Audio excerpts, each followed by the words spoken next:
Allahu Akbar. Saat Idul Fitri dan Idul Adha tiba, gema takbir dikumandangkan di mana-mana. Inilah dua hari raya bagi umat Islam yang semarak dirayakan di berbagai belahan dunia.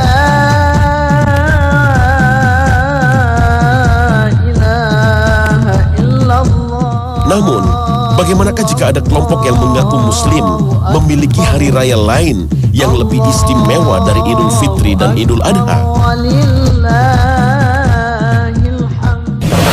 Pada hari itu, mereka mengklaim bahwa Allah akan mengampuni dosa yang dilakukan selama 60 tahun dan akan membebaskannya dari api neraka 2 kali lipat dari bulan Ramadan, malam Lailatul Qadar, dan malam Hari Raya Idul Fitri. Pada hari itu, jika bersedekah 1 dirham, nilainya sama dengan 1000 dirham. Inilah keutamaan hari raya yang disebut Idul Ghadir. Namun, di tengah kemeriahan acara Syiah yang digelar di Jakarta kemarin, ternyata banyak dari warga Syiah yang tidak tahu tentang hari Idul Ghadir ini. Banyak pula yang tidak tahu bahwa mereka menghadiri acara Syiah. Ya, saya ini aja sih, tertarik dengan ininya aja, temanya kan, seminarnya tentang Sayyidina Ali. Dalam mengenal Ahlul Bait, saya hanya dalam permukaannya saja. Saya hanya tidak masuk ke dalam, terlalu dalam gitu. Saya hanya membaca dari beberapa literatur saja. Jadi dia tuh yang memimpin kita gitu. Tapi kita kan tetap hormat ke Rasul, kita lebih hormat ke Rasulullah, tapi tetap hormat ke Imam Ali gara-gara Rasulullah tuh sangat percaya terhadap Imam Ali. Mau memperingati hari raya Ghadirkum. Kalau Ghadirkum kan lebaran Islamnya sekarang gitu. Aku kurang tahu. Banyak kurang tahu. Iya. Tapi kok belum tahu kok datang ke sini. Kan diajak, makanya ikut pingin tahu. Suara mereka adalah fakta bahwa Syiah tidak mengakar di masyarakat. Ideologi Syiah ternyata hanya sebuah pemikiran tingkat tinggi yang sengaja dimainkan untuk dibenturkan dengan pemahaman Sunni. Beberapa konflik Syiah Sunni di Indonesia bisa jadi adalah sebuah propaganda untuk menyebarkan aliran ini. Sebuah promosi gratis supaya masyarakat lebih mengenal eksistensi Syiah di Indonesia. Di luar hari raya Idul Adha dan Idul Fitri, jika ada yang dianggap lebih hebat termasuk Idul Ghadir, itu adalah sesat. Ia bukan hanya merusak akidah umat Islam Indonesia, tetapi juga mengancam keutuhan dan persatuan umat Islam di Indonesia ini yang meyakini dan mengamalkan akidah Ahlussunnah wal Jamaah.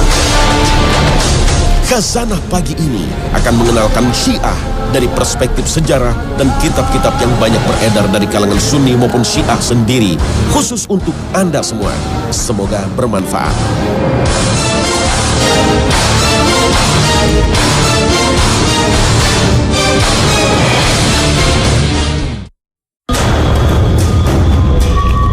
Assalamualaikum warahmatullahi wabarakatuh. Selamat pagi pemirsa Trans 7. Khazanah, ensiklopedia Islam dunia, pagi ini kembali hadir ke hadapan Anda. Semoga pagi ini kita berada dalam lindungan dan hidayah Allah Subhanahu wa Ta'ala. Idul Ghadir menjadi perayaan yang istimewa bagi kaum Syiah, tak terkecuali di Indonesia. Kaum Syiah di Indonesia kini makin berani menggelar berbagai penghelatan akbar, terutama untuk merayakan Idul Ghadir. Inilah hari saat malaikat Jibril turun menyampaikan wahyu kepada Rasulullah untuk menunjuk Ali bin Abi Thalib sebagai khalifah pengganti kepemimpinan sepeninggal beliau. Peristiwa ini terjadi pada 18 Zulhijjah di kebun Ghadir Khum. Idul Ghadir menjadi hari raya yang penting bagi kaum Syiah karena telah mengukuhkan pengangkatan Ali bin Abi Thalib sebagai khalifah, sekaligus membatalkan kekhalifahan Abu Bakar, Umar bin Khattab, dan Utsman bin Affan. Karena mereka sesungguhnya telah merampas hak kepemimpinan yang harus diserahkan kepada Ali bin Abi Thalib. Pada hari Idul Ghadir, umat Syiah dianjurkan untuk berpuasa dan sholat 2 rakaat, kemudian membaca doa khusus. Inilah petikan doa seperti yang dipublikasikan sebuah situs milik Syiah. Ya Tuhan kami, sesungguhnya kami dengan anugerah dan lutuf-Mu telah menerima utusan-Mu, mengikuti Rasul, mempercayai pemimpin kaum mukminin dan mengkafirkan taghut. Maka jagalah iman dan wilayah kami Kumpulkan kami bersama imam-imam kami. Sesungguhnya kami mengimani dan meyakini mereka, tunduk kepada mereka, beriman kepada lahir, batin, kehadiran, kegaiban, kematian, dan kehidupan mereka. Dan kami merelakan mereka sebagai imam, pemimpin dan tuan, dan cukuplah mereka bagi kami sebagai perantara menuju Allah tanpa makhluk yang lain. Kami tidak menginginkan ganti mereka. Kami tidak akan menjadikan kawan selain mereka. Kami mensucikan diri di hadapan Allah dari musuh mereka, dari jin dan manusia, dari awal sampai akhir. Kami mengkafirkan Taghut, musuh-musuh mereka, penyembah 4 berhala, dan manusia dari awal sampai akhir. Ya Allah, sesungguhnya kami bersaksi kepadamu bahwasanya kami menganut agama yang dianut oleh Muhammad dan keluarga Muhammad. Siapakah yang dimaksud dengan Taghut dan 4 berhala dalam doa Idul Ghadir? Dalam berbagai kitab Syiah, Abu Bakar Siddiq, Umar bin Khattab dijuluki Al-Jib dan At-Taghut. Julukan keji lainnya, Haman dan Fir'aun. Muhammad bin Ya'qub Al-Qulaini dalam kitabnya Al-Usul min Al-Kafi, kitab Al-Hujjah, menukilkan sebuah riwayat yang disandarkan kepada Abu Abdullah. 3 orang yang tidak akan diajak bicara oleh Allah pada hari kiamat, tidak akan disucikan, dan bagi mereka azab yang pedih. Orang yang mengaku berhak imamah dari Allah yang bukan haknya, dan orang yang menentang imamah dari Allah, dan orang yang meyakini bahwa mereka berdua, Abu Bakar dan Umar, termasuk orang Islam. Demikian pula Al-Kaf'ami dalam kitabnya Al-Misbah menyebutkan doa yang berisi laknat terhadap Abu Bakar dan Umar yang dinamakan dengan doa Sanamai Quraisy, yang artinya doa laknat atas 2 berhala Quraisy. Dia mengklaim doanya berasal dari Ali bin Abi Thalib. Ya Allah, limpahkanlah salawat untuk Muhammad dan keluarga Muhammad, dan laknatlah 2 berhala Quraisy, dan kedua Jib dan Taghutnya, kedua tukang dustanya, dan kedua putrinya yang telah menyelisihi perintahmu dan mengingkari wahyumu. Yang dimaksud dengan kedua putri, Abu Bakar dan Umar bin Khattab, adalah Aisyah dan Hafsah, keduanya istri Rasulullah. Inilah doa kaum Syiah, tidak hanya menistakan sahabat utama Nabi, juga istri Nabi yang termasuk Ahlul Bait. Kebencian kepada sahabat Nabi dan istri Rasulullah juga sering dibacakan dalam doa kunut setiap sholat fardu. Menghancurkan Islam itu dari dalam dengan cara apa? Mengganti kacamata umat Islam dalam melihat Islam. Caranya bagaimana? Rubah cara pandang orang Islam melihat nabinya. Rubah cara umat Islam memandang kitab sucinya. Nah, cara paling efektif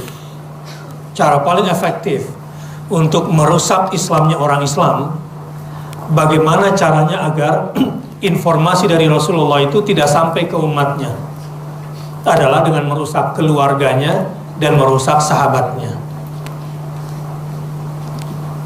Setelah dirusak keluarga dan dirusak sahabat, ketika umat sudah benci kepada Ahlul Bait, umat sudah benci kepada sahabat, maka orang-orang ini akan mengambil agama dari mana? Dari orang yang mereka sodorkan.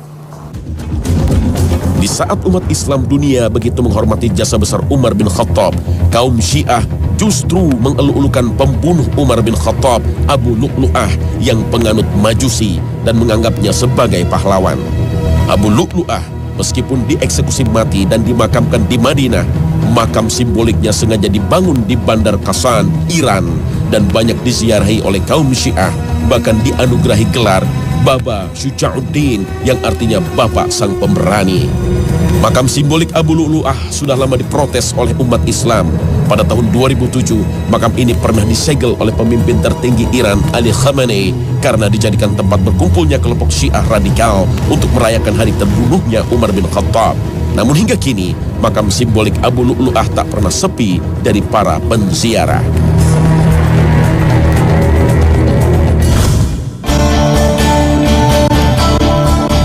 Idul Ghadir, menurut versi Syiah, pertama kali diperingati oleh Khalifah Ali bin Abi Thalib bertepatan pada hari Jumat.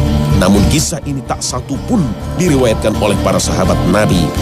Dalam sejarah, tradisi perayaan Idul Ghadir justru pertama kali dilakukan pada era Daulah Buwayhi yang menguasai sebagian wilayah Irak pada abad ke-4 Hijriah.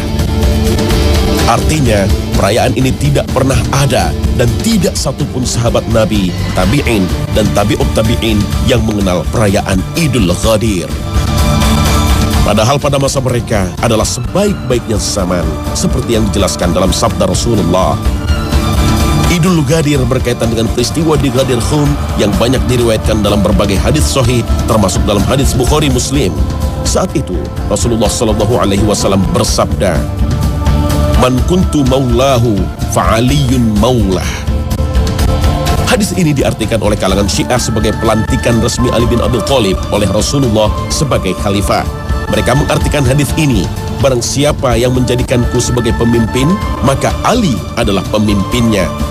Namun, pemahaman Syiah ini banyak kejanggalan.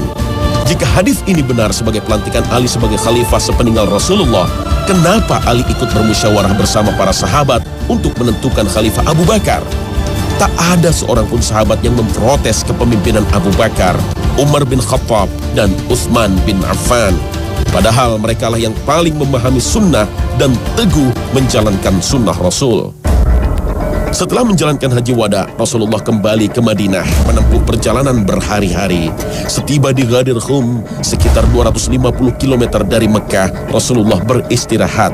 Pada saat itu Rasulullah bersabda yang diklaim oleh kaum Syiah sebagai pelantikan Ali bin Abi Thalib sebagai khalifah. Jika sabda Rasulullah di Ghadir Khum berkaitan kepemimpinan sepeninggalnya, kenapa Rasulullah tidak menyampaikannya dalam khutbah haji wada di Mekah yang dihadiri banyak umat Islam dari berbagai daerah? Sementara saat di Ghadir Khum hanya sebagian kecil umat Islam yang mengikuti rombongan Rasulullah, kebanyakan penduduk Madinah. Inilah logika sederhana yang sulit dibantah oleh kaum Syiah. Apalagi mereka sering menafikan latar belakang sabda Rasulullah saat di Ghadir Khum. Beberapa bulan sebelum haji wada, Rasulullah mengirim pasukan ke Yaman di bawah pimpinan Ali bin Abi Thalib. Setelah meraih kemenangan dan mendapat banyak harta rampasan, terjadi perselisihan dan kesalahpahaman antara Ali dan sebagian pasukannya soal harta rampasan perang. Kemudian, masalah ini dilaporkan pada Rasulullah pada saat di Ghadir Khum.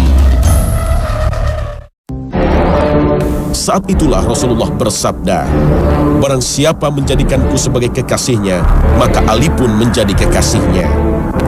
Menurut sebuah riwayat, sahabat yang mengadu kepada Rasulullah tentang ketidakadilan Ali bin Abi Thalib dalam pembagian harta rampasan perang adalah Buraidah ibnu Husain. Saat Buraidah mengadu, Rasulullah diam hingga ia mengulanginya 3 kali, lalu Rasulullah bersabda, "Wahai Buraidah, apakah kamu membenci Ali?" Buraidah pun menjawab, "Ya, wahai Rasulullah." Nabi pun menjawab, "Wahai Buraidah, janganlah kamu membencinya karena dia berhak mendapat bagian dari harta rampasan perang lebih dari itu." Lalu Buraidah berkata, "Saya tidak lagi membencinya setelah mendengar Nabi melarangku membenci Ali." Hadis riwayat Bukhari. Peristiwa Ghadir Khum banyak diriwayatkan, namun berbeda dari yang dipahami kaum Syiah. Ibnu Katsir menyebut sabda Nabi ini untuk menghibur Ali dan mengingatkan keraguan para sahabat terhadap Ali. Kata maula dalam hadis itu bisa diartikan sebagai kekasih atau teman sejati. Saat itu Rasulullah memuji Ali. "Barang siapa yang menjadikanku sebagai teman sejati, maka Ali sebagai teman sejatinya." Mengikuti ucapan Nabi ini, Umar bin Khattab kemudian berkata, "Mulai hari ini Anda adalah teman sejati saja." Jika Rasulullah bermaksud dalam hadis itu sebagai pengangkatan khalifah, tidak mungkin Rasulullah menggunakan kata maula yang memiliki arti banyak. Jika kepemimpinan sepeninggal Rasulullah menjadi hak Ali bin Abi Thalib, Rasulullah pasti akan menyatakannya secara tegas dengan kalimat yang tegas. Namun faktanya, tak ada satupun sabda Nabi yang menjelaskan siapa yang melanjutkan kepemimpinan sepeninggal beliau. Kata maula juga digunakan Allah Ta'ala dalam firman-Nya, "Maka pada hari ini tidak diterima tebusan dari kamu dan tidak pula dari orang-orang kafir. Tempat kamu ialah neraka. Dialah tempat berlindungmu, teman setiamu. Dan dia adalah sejahat-jahat tempat kembali."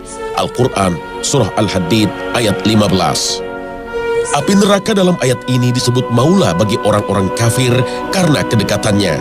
Dalam ayat lain, Allah berfirman, "Itu karena Allah adalah maula, yaitu sebagai pelindung dari orang-orang